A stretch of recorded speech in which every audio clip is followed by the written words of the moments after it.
据报道，中国当局在东突厥散启动所谓国产宫颈癌疫苗接种活动。观察者认为，这是当局试图控制维吾尔人口的一种手段。自东突厥散被占领以来，中国政府一直以各种方式控制维吾尔人口的增长，并且近年来甚至采取了邪恶手段，例如对维吾尔人、哈萨克和其他穆斯林妇女进行强迫绝育。据中国媒体报道，中国制造的疫苗已在乌鲁木齐、哈密、塔城、吐鲁番、阿克苏和喀什等地区推出，以预防妇科疾病和癌症。据说这种疫苗比国外进口的便宜。该疫苗用于9至45岁之间的女性，单次接种费用为329元，建议每个人至少接种2次。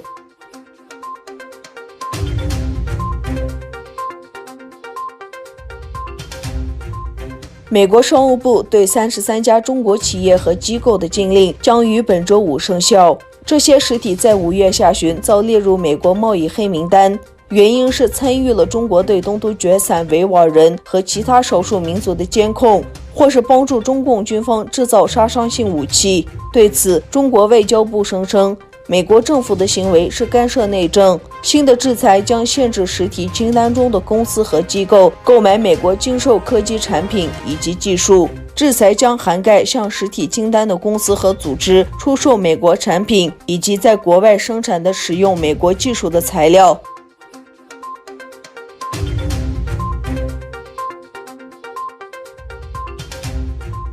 美国总统特朗普威胁要对欧盟汽车和中国某些产品征收关税，除非他们降低对美国龙虾的关税。特朗普周五在缅因州班格与商业普劳公司在该州前共和党州长的圆桌会议上说，如果欧盟不立即降低这个关税，我们将对他们的汽车征收关税，将是对等的。对于中国，特朗普说将对他们出口的对他们来说非常宝贵的东西征收关税。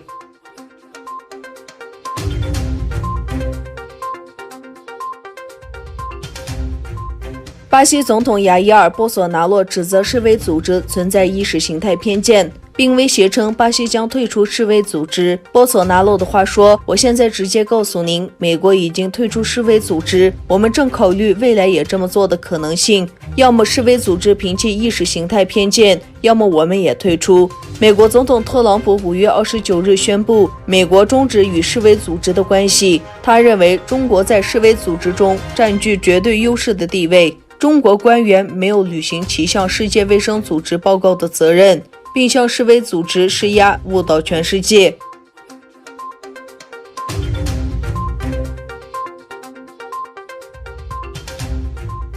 利比亚军队从该国东部非法武装哈夫塔尔势力中夺回了被控制的泰尔胡奈省中心。被联合国承认并得到土耳其支持的利比亚民族团结政府军方组织宣布，从利比亚东部武装国民军手中夺回泰尔胡奈市。泰尔胡奈市据称是国民军在利比亚西部的最后一个主要据点。14个月以来，哈夫塔尔民兵将距离的里波利约90公里的泰尔胡奈市当作袭击首都的行动和补给中心来使用。